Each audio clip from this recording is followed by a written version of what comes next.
ലോകത്തിന്റെ രഹസ്യത്തെക്കുറിച്ച് ശിവൻ പറഞ്ഞിരിക്കുന്നത് 7 ലക്ഷം പാട്ടുകളിലൂടെ എന്ന തിരുമൂലർ പറഞ്ഞിരിക്കുന്നു.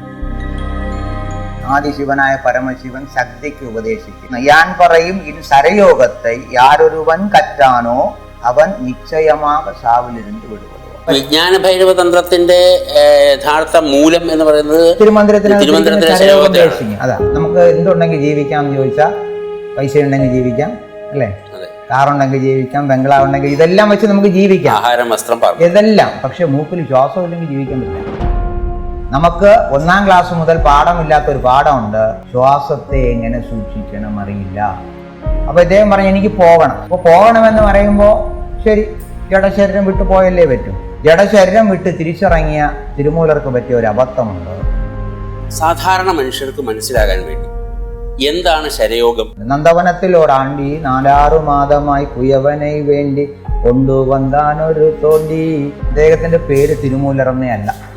കൈലാസ പർവ്വതത്തിൽ ശിവനോടൊപ്പം ഉണ്ടായിരുന്ന ഒരു യോഗി. നന്ദി അതിനെ തിരുമൂലർ അതിനെ കാലാങ്കി അത് അഗസ്ത്യർ.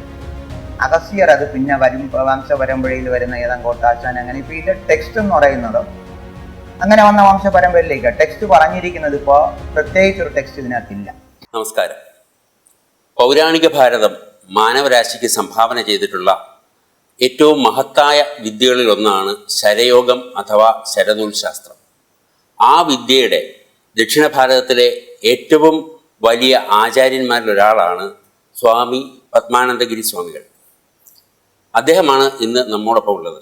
അദ്ദേഹം അഗസ്ത്യരുടെ തമിഴ് സിദ്ധ പരമ്പരയിലെ ഏറ്റവും മഹാനായ സിദ്ധനായ അഗസ്ത്യ സിദ്ധരുടെ ഏറ്റവും പ്രധാനപ്പെട്ട ശിഷ്യനായ ആദങ്കോട്ടാശാന്റെ വംശപരമ്പരയിൽപ്പെട്ട പൊന്നപ്പനാശാന്റെ ചെറുമകനും കൂടിയാണ്.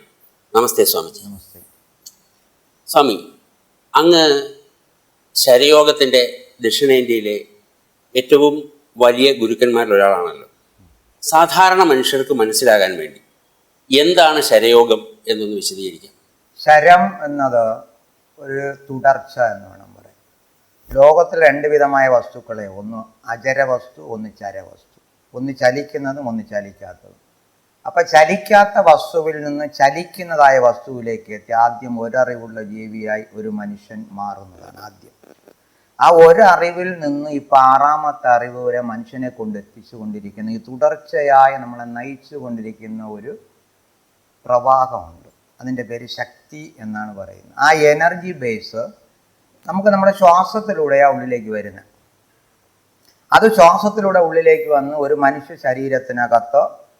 ശിരസിനകത്തൊരു 12 പോയിന്റ്സ് ഉണ്ട്.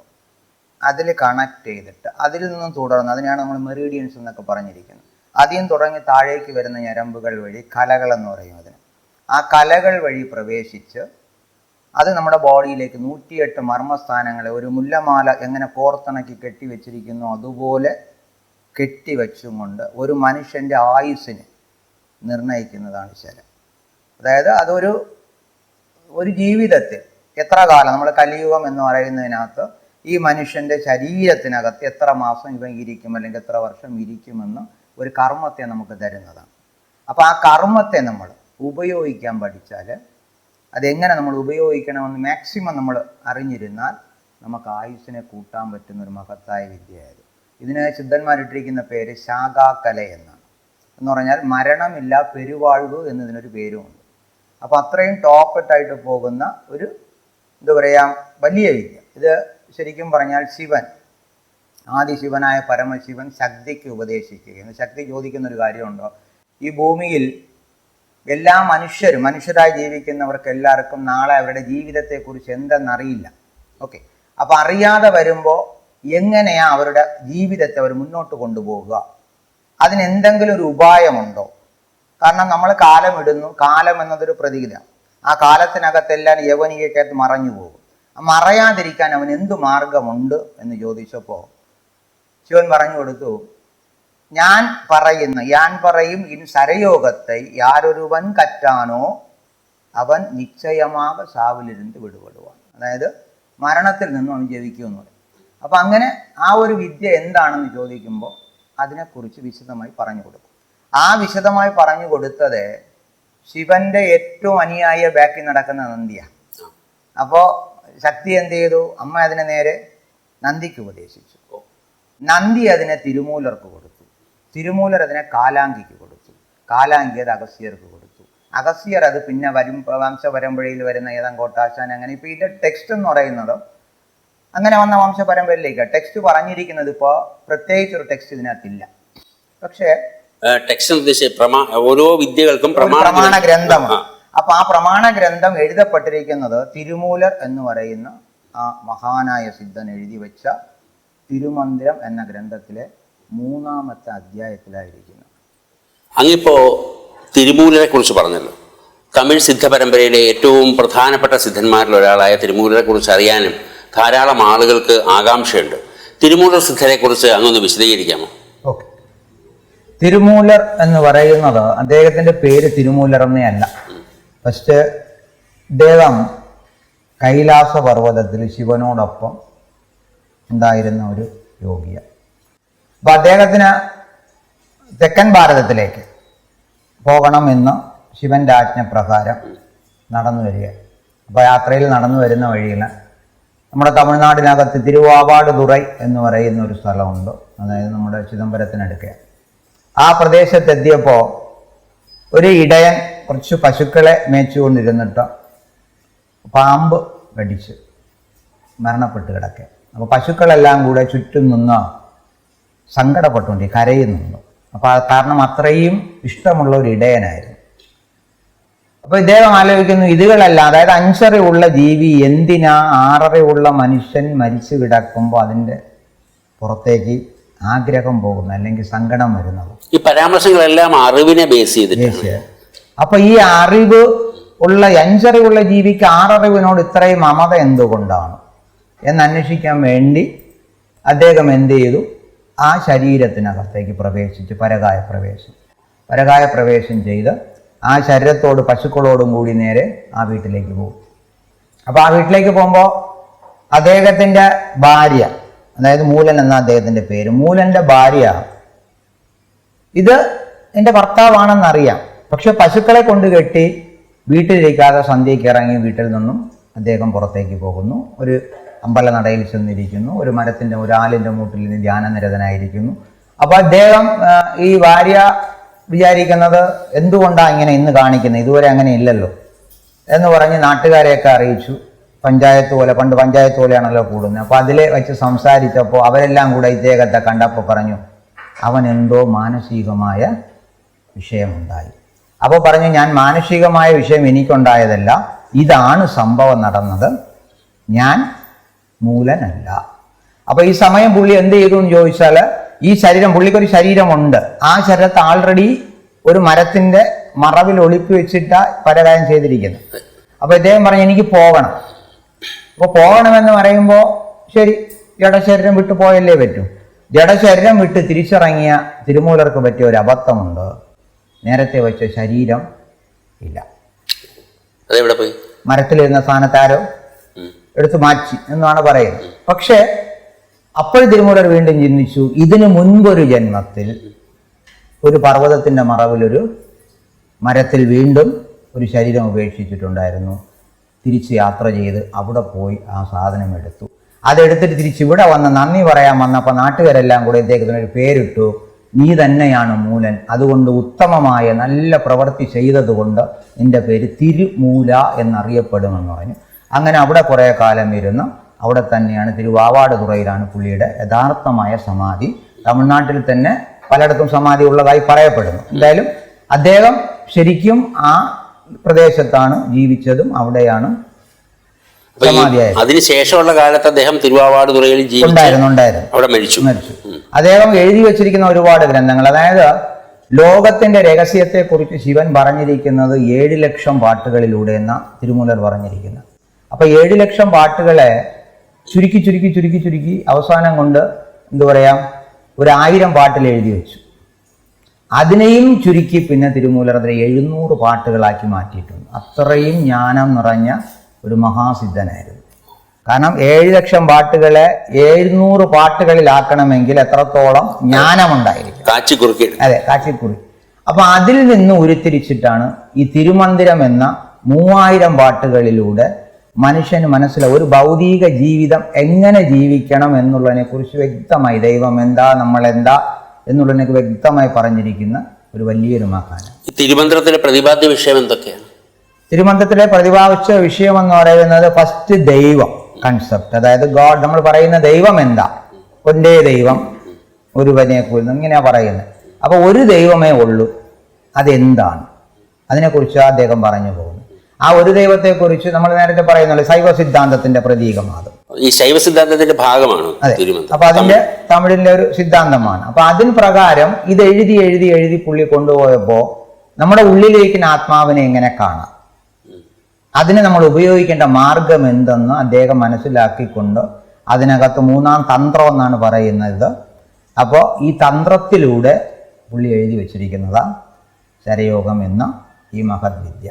കാരണം ശരയോഗം എന്ന് പറയുന്നത് ഒരു ചെറിയൊരു വിഷയമായിട്ട് എല്ലാവർക്കും തോന്നാം. ഇപ്പോൾ അങ്ങനെയൊക്കെ തന്നെ എനിക്ക് ചോദിക്കാൻ പറഞ്ഞാൽ നമുക്ക് എന്തുണ്ടെങ്കിൽ ജീവിക്കാം എന്ന് ചോദിച്ചാൽ പൈസ ഉണ്ടെങ്കിൽ ജീവിക്കാം, അല്ലേ? കാറുണ്ടെങ്കിൽ ജീവിക്കാം, ബംഗ്ലാവ് ഉണ്ടെങ്കിൽ ഇതെല്ലാം വെച്ച് നമുക്ക് ജീവിക്കാം, ആഹാരം, വസ്ത്രം, ഇതെല്ലാം. പക്ഷെ മൂക്കിൽ ശ്വാസം ഇല്ലെങ്കിൽ ജീവിക്കാൻ പറ്റില്ല, ഇതെല്ലാം ഉണ്ടെങ്കിൽ. അപ്പൊ അതിനെ എങ്ങനെ സേവ് ചെയ്യാം? നമുക്ക് പണം സേവ് ചെയ്യാൻ അറിയാം, ഓക്കെ, പണം സേവ് ചെയ്യാൻ അറിയാം, വണ്ടി സൂക്ഷിക്കാൻ അറിയാം, വീട് സൂക്ഷിക്കാൻ അറിയാം, മക്കളെ സൂക്ഷിക്കാൻ അറിയാം, ഇതെല്ലാം നമുക്കറിയാം. നമുക്ക് 1-ാം ക്ലാസ് മുതൽ പാഠമില്ലാത്തൊരു പാഠമുണ്ട്, ശ്വാസത്തെ എങ്ങനെ സൂക്ഷിക്കണം അറിയില്ല. അപ്പൊ ശ്വാസത്തെ സൂക്ഷിക്കാനുള്ള വിദ്യ എഴുതി വെച്ചിരിക്കുന്ന ഒരേ ഒരു ശാസ്ത്രമേ ഉള്ളൂ, അത് തിരുമന്ത്രത്തിലിരിക്കുന്ന ശരയോഗം. ഈ ശരം എന്ന് പറയുന്നത് യഥാർത്ഥത്തിൽ ശ്വാസമാണോ? ഇല്ല, തുടർച്ച ശ്വാസത്തിലാണ് വരുന്നത്. ശ്വാസം ഇരുന്നാലല്ലേ ഈ ശരത്തെ നമുക്ക് ഉപയോഗിക്കാൻ പറ്റും. ഇപ്പൊ ഉദാഹരണത്തിന് പറയാം, നമ്മൾ അമ്മയിൽ നിന്നും തുടർച്ചയായി ജനിക്കുന്നു. ഒരു അമ്മയുടെ ഗർഭപാത്രത്തിനകത്ത് ഒരു കുഞ്ഞ് ജനിക്കുന്നത് അച്ഛനിൽ നിന്നും ഒരു ബീജത്തെ ദാനം ചെയ്യുമ്പോൾ അതിനകത്ത് പോകുന്ന വായുവിന്റെ പേര് ധനഞ്ജയ. അതാണ് ജീവനായി അതെ, ധനഞ്ജയൻ എന്ന വായുവ. അത് 3-ാം നാൾ നമ്മൾ മരിക്കുമ്പോൾ 3-ാം നാൾ നമ്മുടെ ശരീരം വിട്ടുപോയിട്ട് നമ്മുടെ കോക്കസിലിരിക്കുന്ന കോപ്പസ് കോളം എന്ന് പറയുന്ന ഒരു ചെറിയ അസ്ഥി കഷ്ണം, നിങ്ങളെല്ലാം അസ്ഥി ഒഴുക്കുന്നത് എന്തിനാണെന്ന് ചോദിച്ചാൽ അതിനകത്തിരുന്ന് ജലത്തിലേക്ക് പ്രവേശിച്ച് അത് ഏതെങ്കിലും ഒരു ജീവിയിലോ അല്ലെങ്കിൽ ഒരു എന്താ പറയുക ഒരു പഴത്തിലോ എന്തെങ്കിലും ഒരു വസ്തുവിലേക്ക് ഒരു മനുഷ്യന്റെ ഉള്ളിലേക്ക് കിടക്കും. ആ കടന്ന വസ്തു നേരെ ഒരു ജീവനായി മാറി അത് ഒരു ശരീരത്തിലേക്ക് പ്രവേശിക്കുമ്പോൾ ആ അണ്ടം വളർന്നകത്ത് കയറിയിരുന്നിട്ട് അന്നു മുതൽ ഇതിനെ ഉണ്ടാക്കും. അത് ഉണ്ടാക്കുന്നതിനെ കുറിച്ച് ശരിക്കും പറഞ്ഞാൽ പാട്ടുകൾ തന്നെ പറഞ്ഞിട്ടുണ്ട്. നന്ദവനത്തിൽ ഒരാണ്ടി 4-6 മാതമായി കുയവനെ വേണ്ടി കൊണ്ടുവന്നാനൊരു തോണ്ടി അതെ കൂത്താടി കൂത്താടി പോട്ടുടൈ താണ്ടി. നന്ദവനം എന്ന് പറയുന്ന അമ്മയുടെ ഗർഭപാത്രത്തിനകത്ത് 10 മാസം ഇരുന്നൊരു കൊശവൻ ഒരു പാത്രത്തെ ഉണ്ടാക്കി പുറത്തേക്ക് കൊണ്ടുവന്ന് അത് കളിച്ച് കളിച്ച് കളിച്ചിട്ടുടയ്ക്കും. അപ്പൊ അതിന്റെ അർത്ഥം എന്തുവാ? എനർജി, ശക്തി. കളിക്കുമ്പോൾ എനർജി ലാസ് ആകുന്നു. ആ എനർജി ലാസ് ആകുമ്പോൾ നിങ്ങളുടെ ഈ ശരീരവും നശിച്ചു പോകും. നമ്മളൊരു വീട് വെക്കുന്നു, അതിലെന്താ ചെയ്യുന്നത്? എനർജി, അതിനൊരു എനർജി ഉണ്ട്, നമ്മുടെ പണം മുടക്കും. അപ്പൊ എനർജി, അതിപ്പോ സിമെന്റിന്റെ കറക്റ്റ് പ്രിപ്പറേഷൻ കളയില്ലെങ്കിൽ അത് പ്ലാസ്റ്റിക് ഇറങ്ങിപ്പോകും, കട്ട ശരിയല്ലെങ്കിൽ പൊടിഞ്ഞു. അതുപോലെ നമ്മുടെ ഊർജം എന്ന് പറയുന്നത് ഒരു അറിവുമില്ലാത്തടത്തുനിന്ന് അറിവിലേക്ക് എത്തിയത് വരെ നമ്മൾ തുടർന്നുകൊണ്ടിരിക്കുന്ന ഒരു ശക്തി വിശേഷം. ഇപ്പോൾ ഉദാഹരണത്തിന് പറയാം, ശിവ ആൻഡ് ശക്തി എന്ന് നമ്മൾ പറയുന്ന പോലെ നമ്മളിലേ ഉള്ള ജീവൻ. ജീവൻ എന്ന് പറഞ്ഞ ധനഞ്ജയനകത്തേക്ക് പോയാൽ 3-ാം മാസം വേറൊരു പ്രാണശക്തി എടുക്കുന്നു, തന്നെത്താൻ അമ്മയിൽ നിന്നൊരു ഊർജം എടുത്ത് വളരുന്നു. ആ അമ്മയിൽ നിന്ന് ഊർജം എടുത്ത് വളരുന്ന ഈ ശരീരത്തെ നീ എപ്പോഴാ കർമ്മം എടുക്കുന്നതെന്ന് അറിയാമോ? അതുകൊണ്ടാ ജാതകം എഴുതുന്നത്. ജനിക്കുമ്പോൾ കുഞ്ഞിന്റെ ശിരസ് തലയിലേക്ക് പുറത്തേക്ക് എടുത്ത് വെക്കുമ്പോൾ ആ കൊച്ച് നമ്മൾ കരഞ്ഞില്ല എങ്കിൽ നാട്ടുകാർ മൊത്തം കരയും. അമ്മ കരയും, അച്ഛൻ കരയും, കുടുംബക്കാരെല്ലാം കരയും. കാര്യം എന്താ? പ്രാണനില്ല. അപ്പൊ ഡോക്ടർക്ക് എഴുതാൻ പറ്റില്ല അകത്തിരിക്കുന്ന കുഞ്ഞിന് പ്രാണനുണ്ടെന്ന്, ജീവനുണ്ടെന്ന് ഒരു ഡോക്ടറും എഴുതില്ല. കാര്യം എന്താ? അതിനും എഴുതാൻ പറ്റില്ല, ഉറപ്പില്ല. അവിടെ ഒരു തുടിപ്പ് മാത്രമേ ഉള്ളൂ എന്ന് പറയും, ചലനം. ആ ചലനമാ നമ്മൾ ആദ്യം കൊണ്ടുവരുന്നത്. അതിൽ നിന്നും പുറത്തേക്ക് വരുന്ന നിമിഷം ആദ്യം എടുക്കുന്നു കരഞ്ഞും കൊണ്ട്. അതായത് വാ എന്ന് പറയും, നമുക്കിവിടെ 2 ഹോളുണ്ട് മുകളിലോട്ട്. ആ 2 ഹോളുകൾ തുറക്കണം. ആ 2 ഹോള് തുറക്കണമെങ്കിൽ വാ കൊണ്ട് കരഞ്ഞ് തുറന്ന് അതിനെ അടച്ചിട്ട് മൂക്കൊഴി ശ്വാസം എടുക്കും. അങ്ങനെ ശ്വാസം എടുക്കുന്നതിന്റെ പേരിൽ ആ ശ്വാസത്തിന്റെ ഉള്ളിലേക്ക് കടന്നു വരുന്നതിന്റെ പേരാ കർമ്മ.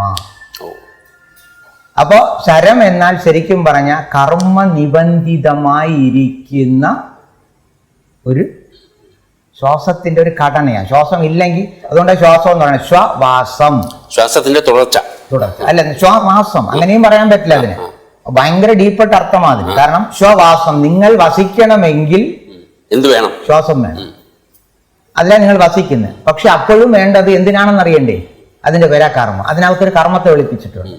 ആ കർമ്മത്തെ അറിയാത്തൊരു മനുഷ്യൻ, ഇപ്പൊ നമ്മള് സിമ്പിളായിട്ട് പറഞ്ഞാൽ ഞാൻ എന്താ ഭൂമിയിൽ വന്നതെന്ന് ചോദിച്ചാൽ ഒരു മനുഷ്യൻ്റെ ഒക്കെ ചോദിച്ചിട്ട് ഉത്തരവില്ല. അവരൊക്കെ പറയുന്നത് എന്താണെന്നറിയാമോ? എല്ലാവരും പറയും ഞാനിങ്ങനെ ജനിച്ചു, എന്തെങ്കിലും ജോലി ചെയ്യുക, ഇങ്ങനെ ജീവിക്കുക, അങ്ങനെ അങ്ങനെ കാലം കഴിയുമ്പോൾ പോവുക, അതെല്ലാം സന്തോഷമായിട്ട് എടുക്കുക. അതല്ല നമ്മുടെ ലൈഫ്. നമ്മൾ എന്തിനു വേണ്ടി ഭൂമിയിൽ വന്നു എന്ന് ആദ്യം അറിയണ്ടേ? അല്ലെങ്കിൽ എന്തിനാ വന്നിട്ട്? ഇപ്പൊ അങ്ങിപ്പോൾ ജോലി ചെയ്യുന്നു, ഒരു തൊഴിലെടുക്കുന്നു, അപ്പൊ ഒരു ഡ്യൂട്ടി നിങ്ങൾക്കില്ല, എന്താ ചെയ്യേണ്ടത്? ഓക്കെ, അപ്പൊ ഞാൻ വന്നത് എന്താണെന്ന് എന്താ അറിയാതെ ഞാൻ ഈ ഭൂമി കിടന്ന് എന്താ കളിക്കണേ? അപ്പൊ ശരത്തെ അറിഞ്ഞാൽ ഈ ചോദ്യത്തിന് ഉത്തരം കിട്ടും. ഉറപ്പായിട്ടും കിട്ടും. കാരണം ശരം പഠിച്ച് ഒരാൾ ചെയ്താൽ ഞാൻ എന്താ വന്നേ, ഞാൻ എത്രയാ വന്നേ, ഞാൻ എത്ര പ്രാവശ്യം അവിടെ ജനിച്ചിരിക്കുന്നത് എന്നുള്ളത് അറിഞ്ഞും കൊണ്ട് അതിന്റെ കർമ്മങ്ങളെ മനസ്സിലാക്കി നമുക്ക് പൂർണ്ണമായിട്ടും ജീവിക്കാൻ പറ്റും. ഈ ശരം പഠിക്കുക എന്നുള്ളതുകൊണ്ട് എന്താ ഉദ്ദേശിക്കുന്നത്? ശരം പഠിക്കുക എന്ന് പറഞ്ഞാൽ ഏറ്റവും വലിയ വിഷയം ഞാൻ പറയാം. ഒരു ദിവസം നമുക്ക് അങ്ങേക്കിപ്പോ ഡെയിലി ഒരു 21,600 രൂപ തരിക ഞാൻ. അപ്പോൾ അതൊരു 100 വർഷത്തേക്ക് ഡെയിലി ഞാൻ 21,600 എല്ലാ ദിവസവും ഞാൻ 21,600 രൂപ വെച്ച് തരികയാണെന്ന് കൂട്ടിക്കൊള്ളുക. അപ്പൊ നിങ്ങൾ അതിനെ തീർത്തിട്ട് വരിക എന്ന് ഞാൻ പറയും. അപ്പൊ അങ്ങ് എന്ത് ചെയ്യും എന്ന് ചോദിച്ചാൽ മൊത്തം തീർത്തിട്ട് ലാസ്റ്റ് വരും അല്ലേ? എല്ലാ ദിവസവും തീർക്കണം അല്ല, അങ്ങനെ പറഞ്ഞിട്ടില്ല. 21,600 രൂപ നിങ്ങൾക്ക് ഡെയിലി ഞാൻ തരുന്നു, ഇതെപ്പോ നിങ്ങൾക്ക് തീരുന്നു അപ്പൊ തിരിച്ചു പോവാന്ന് പറഞ്ഞിട്ടുണ്ട്. നിങ്ങളുടെ കർമ്മം തീരുന്നു, വേറൊരു കർമ്മം പോകണം, വേറൊരു വേഷം കെട്ടണം, വേറൊന്നെടുത്ത് പോകണം. അപ്പൊ ഞാൻ ഉദ്ദേശിക്കുന്നത് എനിക്ക് കിട്ടിയ ഒരു മഹത്തായ ശരീരമാണ്. ദുർലഭോ മാനുഷോ ദേഹി ദേഹിനാം ക്ഷണഭങ്കുരം തത്രാപി ദുർലഭം മന്യേ വൈകുണ്ഠ പ്രിയദർശനം. ദുർലഭമാണ് ഈ ശരീരം.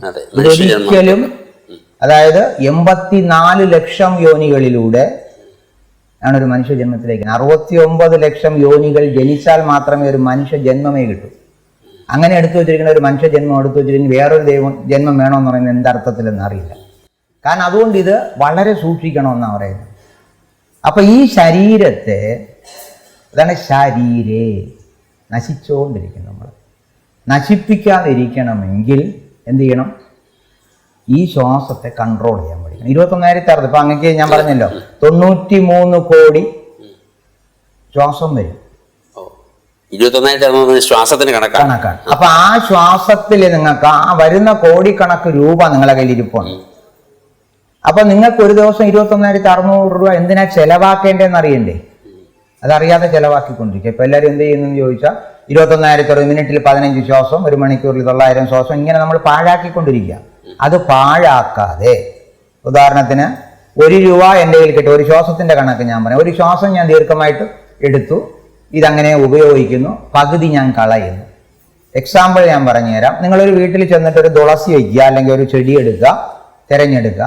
ആ ചെടിയുടെ മുമ്പ് ചെന്നെടുത്തിട്ട് നോർമലായിട്ട് നമ്മൾ ശ്വാസം എടുത്തിട്ട് വിടുക. ചെടിയുടെ പുറത്തേക്ക് വിടണം, ഇലയിലേക്ക്. ഒരു 6-7 ദിവസം കഴിയുമ്പോൾ ആ ചെടിയുടെ ഇല കരിഞ്ഞു തുടങ്ങും. കാര്യം എന്താ? പ്രോപ്പറായിട്ട് അതിന് കാർബൺ ഡയോക്സൈഡ് അല്ല നിങ്ങൾ കൊടുത്ത്, നിങ്ങളെടുത്ത ശ്വാസത്തിൽ ഉപയോഗിക്കാതെ പോകുന്ന ഓക്സിജനെയും കലർത്തിയാ കൊടുത്ത്. അപ്പൊ എന്ത് പറ്റി? അത് പ്രോപ്പറായിട്ട് കാർബൺ ഡയോക്സൈഡ് എങ്കിലും എടുക്കുകയുള്ളൂ. ഇന്ന് നമ്മളെല്ലാം പറഞ്ഞു നടക്കുന്ന ഒരു കാര്യമുണ്ട്, ലോകത്തിലെല്ലാം മോയ്സ്ചറാ, പ്രപഞ്ചം മൊത്തം നിറഞ്ഞു നടക്കുന്നു. മോയ്സ്ചറിന്റെ ഏറ്റവും വലിയ കാര്യം പ്രപഞ്ചത്തിലുള്ള വിഷയം മാത്രമല്ല, നമ്മളുമാണ്. നമ്മൾ എടുത്തു വിടുന്ന ശ്വാസമെല്ലാം മലിനമാണ്. 10 പേര് ഒരു റൂമിനകത്തിരുന്ന് അടച്ചു കൂട്ടിയിട്ട് AC പോലും ഇല്ലാതെ ഇരുന്ന് നോക്കൂ, നിങ്ങൾക്ക് ശ്വാസം കിട്ടും. ശരിയാണ്. കാരണം എന്തെന്ന് പറഞ്ഞാൽ ട്രെയിനിൽ യാത്ര ചെയ്താൽ അറിയാം, കാർബൺ ഡയോക്സൈഡ് ചേർന്ന ഓക്സിജൻ ആയിരിക്കും, എടുക്കാൻ പറ്റില്ല നിങ്ങൾക്ക്. അപ്പൊ അതുപോലെ അതിനെ ഉപയോഗിക്കാൻ പറ്റും. അപ്പൊ നമ്മള് 33% പാഴാക്കുന്നുണ്ട് ഒരു ശ്വാസത്തിൽ. ആ 33% പാഴാക്കാതെ ഏതൊരു മനുഷ്യൻ തൻ്റെ ഉള്ളിലേക്ക് സേവ് ചെയ്യുന്നോ അവന് കൊടുത്തിരിക്കുന്ന 100 വർഷം കഴിഞ്ഞാൽ അവൻ്റെ ഫണ്ട് തീർന്നില്ല, അതുകൊണ്ട് അവന് പോകാൻ പറ്റില്ല. ഇപ്പൊ ഞങ്ങളെ പോലെ ഇരിക്കുന്നവർ ചെയ്യുന്ന എന്താണെന്ന് ചോദിച്ചാൽ, ഈ ഇരിക്കുന്ന ഫണ്ട് ഇന്ന് ഞങ്ങൾ പലിശയ്ക്ക് കൊടുക്കുന്നത്. നമ്മുടെ നാട്ടിൽ എന്തായിരുന്നു? അപ്പൊ നമുക്കൊരു നിക്ഷേപ ബാങ്ക് ഉണ്ട്, സർപ്ലസ് വാല്യൂ ഉണ്ടെങ്കിൽ. അതെ. അപ്പൊ അതിനെ നമ്മൾ ഉള്ളിലേക്ക്, അത് ശിരസിന്റെ മണ്ടയ്ക്ക് കൊണ്ടുവച്ചിട്ട് അത് വേറൊരു ഊർജ്ജമായിട്ട് മാറി അതിനെ എടുത്ത് നമ്മൾ സ്റ്റോർ ചെയ്ത് വെച്ചിട്ടുണ്ട്. അപ്പൊ നമുക്ക് ആവശ്യം വരുമ്പോൾ നമ്മുടെ ഫണ്ട് വെളിയിൽ നിന്ന് എടുക്കില്ല.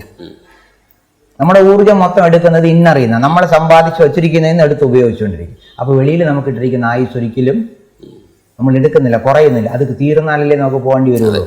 ആ ഫണ്ട് നമ്മൾ എടുക്കുന്നില്ല. അത് അച്ഛൻ തന്ന പൈസ എടുത്ത് പലിശയ്ക്ക് കൊടുത്തിട്ട് അതിനെ ഞാൻ ആ പലിശ എടുത്ത് തിന്നും കൊണ്ട് ഫണ്ട് അങ്ങനെ തന്നെ വെച്ചിട്ടുണ്ട്. ഇതാണ് ശരിയാകുക. അങ്ങനെ നമ്മൾ ചെയ്യുമ്പോൾ നമ്മുടെ ലൈഫിന് ദീർഘമായ എന്താ പറയുക ലാങ് പ്രയോജനം, നമുക്ക് കൂടുതൽ കാലം നിൽക്കാം. അതുകൊണ്ടാണ് ഇത് കൽപ്പാന്ത കാലം നിൽക്കാൻ പറ്റുന്ന വിദ്യ എന്ന് പറയുന്നത്. ഒരു മനുഷ്യന് ശരീരം അഭ്യസിച്ചാൽ ഈ പറയുന്നത് പോലെ കൽപ്പാന്തകാലം, പക്ഷെ തിരുമൂലർ അങ്ങനെ കൽപ്പാന്തകാലം നിന്ന ആളാണ്. അതിൽ രണ്ട് ശരീരങ്ങളുണ്ട് ഇതിനകത്ത്. അതായത് പറയാം, തിരുമൂലർ ശരിക്കും പറഞ്ഞാൽ 3000 വർഷം കൊണ്ടായി 3000 പാട്ട് എഴുതി. 3000 വർഷം അദ്ദേഹം ജീവിച്ചിരുന്നു. 3000 വർഷം കൊണ്ട് 3000 പാട്ട് എഴുതി, ഇപ്പോഴും ജീവിക്കുന്നു. ഈ സമാധി എന്ന് പറയുന്നത് നമ്മൾ കാണുന്നതെല്ലാം പറയുന്നത് അതും കൂടെ പറയാം. കാരണം സമാധി സമാധി എന്നൊക്കെ പറയുമ്പോൾ പല വിധത്തിലുള്ള സമാധിയുണ്ട്. ഇവിടെ ശരിക്കും സമാധി സമം ആദി, സമം ആദി, ഏതാണോ നമ്മൾ ദൈവം എന്ന സങ്കല്പം അല്ലെ കൺസെപ്റ്റ്, അതിനോട് തുല്യതയിൽ ചെന്നിരിക്കുന്ന ആദിക്ക് സമം. അപ്പൊ അതിന്റെ പേരാ സമാധി. അപ്പൊ അതിൽ നമ്മൾ പോകുമ്പോൾ എല്ലാവരും പഠിച്ചു വെച്ചിരിക്കുന്ന ഒരു മെത്തേഡുണ്ട്. ഇപ്പോ ജീവസമാധി, ശരീരത്തിൽ ഇരുന്നും കൊണ്ട്, ഈ ശരീരത്തിൽ ഇരുന്നും കൊണ്ട് ഇപ്പൊ നിങ്ങൾക്ക് സമാധി ചെയ്യാം. നമ്മൾ ബോഡി വിട്ടു പോകുന്നതല്ല സമാധി. ഇനി ഈ ബോഡിയെ നമ്മൾ ഏതൊക്കെ തരത്തിൽ മാറ്റണമെന്നുണ്ട്. അതായത് ഇനി ചലന ഉടമ്പ് എന്ന് പറയും. ചലന ഉടമ്പ് അതായത് ട്രാവൽ ചെയ്യുന്നത്, ആസ്ട്രൽ ട്രാവലൊക്കെ ചെയ്യുന്നത്, അതായത് തിരുമൂലർ ചെയ്തിരിക്കുന്ന ഏറ്റവും മഹത്തായ കാര്യം ഞാനത് പറയാം. അപ്പൊ അങ്ങനെ ആ ട്രാവൽ ചെയ്യുന്ന ഒരു ശരീരത്തെ ഉണ്ടാക്കുക. അതിനപ്പുറത്തേക്ക് പിന്നെ നമ്മൾ എന്ത് ചെയ്യുക, ഒളിഞ്ഞിരിക്കുന്ന ശരീരത്തിന്റെ ഒളി ശരീരം, പ്രകാശരൂപമാക്കുന്ന ശരീരം, ജലത്തിനകത്ത് എങ്ങനെ ഇരിക്കണമെന്ന് പഠിക്കുന്ന ഒരു ശരീരം, അങ്ങനെ ഓരോന്നായിട്ട് മാറ്റി മാറ്റി തടിക്കകത്ത് കയറിയിരിക്കാൻ പറ്റും നമുക്ക്. അങ്ങനെ മാറ്റുന്ന വിധത്തിലുണ്ടാക്കുന്ന ശരീരങ്ങളെ ശരയോഗ അഭ്യാസത്തിലൂടെ നമുക്ക് മാറ്റിയെടുത്താൽ ബാക്കിയിരിക്കുന്ന ശ്വാസം കൊണ്ട് ആരും കാണാതെ ഇവിടെ മറഞ്ഞു. ഇപ്പൊ ശിവപ്രഭാകര സിദ്ധയോഗി ലൈവില് ഞാൻ കണ്ടിട്ടുമുണ്ട്, എൻ്റെ കൂടെ ഇരിക്കുന്നവർക്ക് കാണിച്ചും കൊടുത്തിട്ടുണ്ട്. ഇപ്പോഴും കൂടുതൽ ദിവസമൊന്നുമല്ല, തിരുവണ്ണാമലയിൽ വെച്ചാൽ. അപ്പൊ ഇത് നമുക്കിപ്പോഴും എന്ത് ചെയ്യാൻ പറ്റും, കണ്ടുപിടിക്കാൻ പറ്റും. അപ്പൊ അതിന് വേണ്ട നമ്മൾ എന്താണെന്ന് മനസ്സിലാകണ്ടേ. മനസ്സിലാകുമ്പോഴാ നമ്മൾ ശരത്തിന്റെ പ്രസക്തിയെക്കുറിച്ച് മനസ്സിലാക്കുന്നത്. ഇനി നമ്മൾ ചോദിക്കുന്ന രണ്ടാമത്തെ ചോദ്യമുണ്ട്, അതായത് ശരം കൊണ്ട് വേറെ എന്താ ഗുണം അല്ലേ? നമുക്ക് ഇത് മാത്രമല്ലല്ലോ ലൈഫിൽ നമുക്ക് ശരം കൊണ്ട് ജീവിതകാലം മൊത്തം ചുമ്മാ ഈ ശരീരം ചുമന്നുകൊണ്ടിരിക്കണം, അതല്ല, ജീവിക്കണം. സിമ്പിളായിട്ടൊരു കാര്യം പറയാം. മനുഷ്യൻ എന്തുകൊണ്ട് ജീവിക്കും എന്ന് ചോദിച്ചാൽ ശ്വാസം കൊണ്ട് ജീവിക്കും. ബാക്കി എത്ര പൈസ ഉണ്ടായിട്ടും കാര്യമില്ല. ഈ ശ്വാസമാണ് നിങ്ങളെ നയിക്കുന്നതെങ്കിൽ ഈ ശ്വാസത്താൽ നിങ്ങൾക്ക് ഈ ലോകത്തുള്ള എല്ലാத்தைയും നേടാൻ പറ്റും. അതിന് ഉറപ്പാ.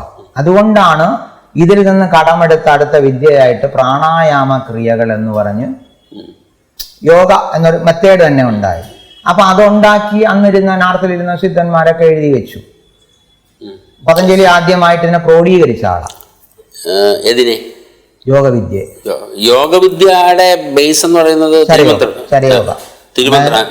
അതെ, ശരയോഗത്തിൽ നിന്നാണ്. ശരയോഗത്തിൽ 34 യോഗവിദ്യകൾ ഇരിപ്പുണ്ട്. ഇപ്പൊ നിങ്ങളെല്ലാം പറയുന്ന വിജ്ഞാന ഭൈരവ തന്ത്രം വരെ, വിജ്ഞാന ഭൈരവ തന്ത്രം എന്നുണ്ടാക്കിയിരിക്കുന്നത് 112 എന്നാൽ ശരയോഗത്തിൽ വരുന്ന ധ്യാനമുറ എന്ന് പറയുന്ന ഭൈരവ ധ്യാനമുറ എന്ന് പറഞ്ഞുകൊണ്ട് 114 പറയുന്നുണ്ട്. വിജ്ഞാന ഭൈരവ തന്ത്രത്തിന്റെ യഥാർത്ഥ മൂലം എന്ന് പറയുന്നത് തിരുമന്ത്രത്തിന്. അതാ, അത് എടുത്ത് അത് ഒരു ടെക്സ്റ്റ് ആക്കാൻ വേണ്ടി മാറ്റിയതാ. അപ്പൊ ടെക്സ്റ്റ് ആക്കി, സന്തോഷമാണ്, അവരെല്ലാം ചെയ്തു. 2 മാറ്റി വെച്ചിട്ടുണ്ട്. കാര്യം എന്താ, അത് യോഗികൾക്കുള്ളത്, അതാ നമ്മുടെ മുതൽ. ബാക്കിയൊക്കെ സാധാരണ മനുഷ്യർക്കുള്ളതാണ്. ഇത് ആര് ചെയ്യും എന്ന് കേട്ടാൽ ഈ 2 ക്രിയ ചെയ്യണമെങ്കിൽ ശരയോഗം താഴത്തോട്ട് പഠിച്ചു വരുന്നവന് മാത്രമേ ചെയ്യാൻ പറ്റൂ. അതുകൊണ്ട് അതിനെ മാറ്റി വെച്ചിട്ട് ബാക്കി 112 ഒരു തന്ത്രമാക്കി. അപ്പൊ ഇതാണ് ഒരു എന്താ പറയാ. അപ്പൊ തിരുമന്ദിരത്തിലെ പറയുന്ന തിരുമൂലര് ഗഗനമാർഗം നമ്മൾ നേരത്തെ പറഞ്ഞു. ഗഗനം എങ്ങനെയാ ചെയ്യുന്നത്, ആകാശമാർഗം. അപ്പൊ പുള്ളി എന്താ ചെയ്തതെന്ന് ചോദിച്ചാൽ ശിവന്റെ അടുക്ക എല്ലാം പഠിച്ചിട്ട് ഇരുന്ന ആളാണല്ലോ. അത് കഴിഞ്ഞ് വന്നു നന്ദിയുടെ അടുത്ത മനുഷ്യജന്മം എടുത്തപ്പോഴത്തേക്ക് നന്ദി ഗുരുദേവനായി. അപ്പൊ നന്ദിയുടെ അടുക്കന്ന് പിന്നെ എല്ലാ വിദ്യകളും പഠിച്ചിട്ട് തിരിച്ച് നന്ദിയുടെ അടുക്ക പോവുക. അപ്പൊ നന്ദി പറഞ്ഞു, നീ എന്തായാലും മഹാനായി, ഒരു സിദ്ധനായി, സന്തോഷം. പക്ഷെ ഭൂലോകവാസത്തെക്കുറിച്ച് നീ എല്ലാം പഠിച്ചു.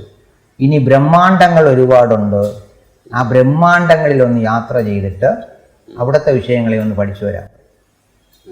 അപ്പൊ അതിനെന്ത് ചെയ്യണമെന്ന് ചോദിച്ചു. അതിന് ഒരു മെത്തേഡ് പറഞ്ഞു കൊടുക്കും. അതായത് 3 വിധമായ ഗുളികകൾ വേണം. ആ ഗുളിക എന്ന് പറഞ്ഞാൽ ഒന്ന് ഗഹന ഗുളിക, രണ്ടാമത്തത് വന്നിട്ട് ശാദ്യ ഗുളിക, മൂന്നാമത്തത് സവ്യ ഗുളിക. ഇങ്ങനെ 3 ഗുളികകൾ. ഇത് രസത്തിലുണ്ടാകും മെർക്കുറി.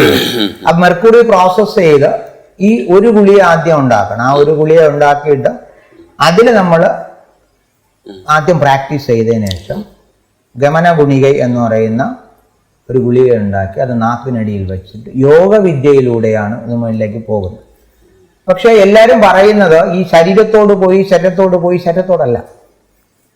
നമുക്ക് ലിഫ്റ്റ് ആവണമെങ്കിൽ നമുക്ക് വേറൊരു ശരീരത്തെ അതിനകത്ത് ക്രിയേറ്റ് ചെയ്യണം, നമ്മുടെ സൂക്ഷ്മ ശരീരം. ആ സൂക്ഷ്മ ശരീരത്തിലാണ് പോകുന്നത്. പുള്ളി സൂക്ഷ്മ ശരീരത്തിൽ ഈ ശരീരത്തെ മറച്ചു വെച്ചിട്ട് സൂക്ഷ്മ ശരീരത്തിലാണ് ട്രാവൽ ചെയ്യുന്നത്. അപ്പൊ അണ്ടവെളി മൊത്തം കറങ്ങി, അതായത് തിരുമൂലർ കറങ്ങുന്നത് ഒന്നാമത്തെ അണ്ടത്തില് ഏറ്റവും മഹാനായ പല സിദ്ധന്മാരെയും കണ്ടു എന്നാ പറയുന്നത്. ആദ്യത്തെ അണ്ടം പ്രകാശപൂരിതമായിരുന്നു, അതിനകത്ത് നിന്ന് പ്രവേശിച്ചു. അപ്പൊ അതിലുള്ളവരെ ഗാലക്സി അതിപ്പോ നമ്മളിപ്പോ വന്നിരിക്കുന്ന നമുക്കറിയാം, നമുക്കെല്ലാവരും നക്ഷത്രമുണ്ട് അല്ലെ? അശ്വതി എന്തിനാ ആ നക്ഷത്രം ഉദിച്ചു നിന്നപ്പോഴാണ് ഞാൻ ജനിച്ചത്. അവിടെയാ ഇപ്പൊ കുഴപ്പം കിടക്കുന്നത്. എല്ലാരും പറയണ അത്രയും മാത്രമേ ഉള്ളൂ. ഇല്ല, നമ്മളെല്ലാം നമ്മുടെ ശരീരത്തിൽ ഇരിക്കുന്ന പൊട്ടാസ്യം, കാൽസ്യം, ഇരുമ്പ് ഇങ്ങനത്തെ സാധനമില്ല നക്ഷത്രത്തിൽ നിന്ന് വന്നതാണ്. ആ സാധനം നിങ്ങളുടെ സെല്ലുകളുടെ മണ്ടയ്ക്ക് ഒരു തൊപ്പിയുണ്ട്, ഒരു ക്യാപ്പ് ഇരിപ്പുണ്ട്. ഈ ക്യാപ്പ് ഉണ്ടാക്കണമെങ്കിൽ നമ്മൾ ഏത് നക്ഷത്രത്തിൽ നിന്ന് അടയാളം വേണം. ഈ പുനർജനി എന്ന് നമ്മൾ പറയുന്നു. എല്ലാവരും പുനർജനിക്കുക എന്ന് പറയുന്നത് ഇതിനെയാണ്. നിങ്ങൾക്ക് 40 വയസ്സ് കഴിഞ്ഞാൽ സെല്ല് ഡാമേജ് ആവുന്നില്ലേ? 40 വയസ്സ് കഴിഞ്ഞാൽ സെല്ല് ഡാമേജ് ആകില്ല. ആ തൊപ്പി പോകുന്നുണ്ട്, തൊപ്പി ഡാമേജ് ആകുന്നുണ്ട്, ആ സെല്ലിന്റെ ആയുസ് കുറയുന്നു. അപ്പൊ തൊപ്പിയെ ക്രിയേറ്റ് ചെയ്താൽ നമ്മൾക്ക് വീടുണ്ട്, വീട് ഡാമേജ് ആവാൻ തുടങ്ങിയാൽ നമ്മൾ എന്ത് ചെയ്യും? എവിടെയാണോ ഡാമേജ് അത് ഫില്ല് ചെയ്യുന്നില്ല. അതൊന്നും നമ്മൾ വീണ്ടും പുതുക്കി പണിയാൻ ശ്രമിക്കുക, അത് എന്തെങ്കിലുമൊക്കെ നമ്മളെ മാറ്റം വരും.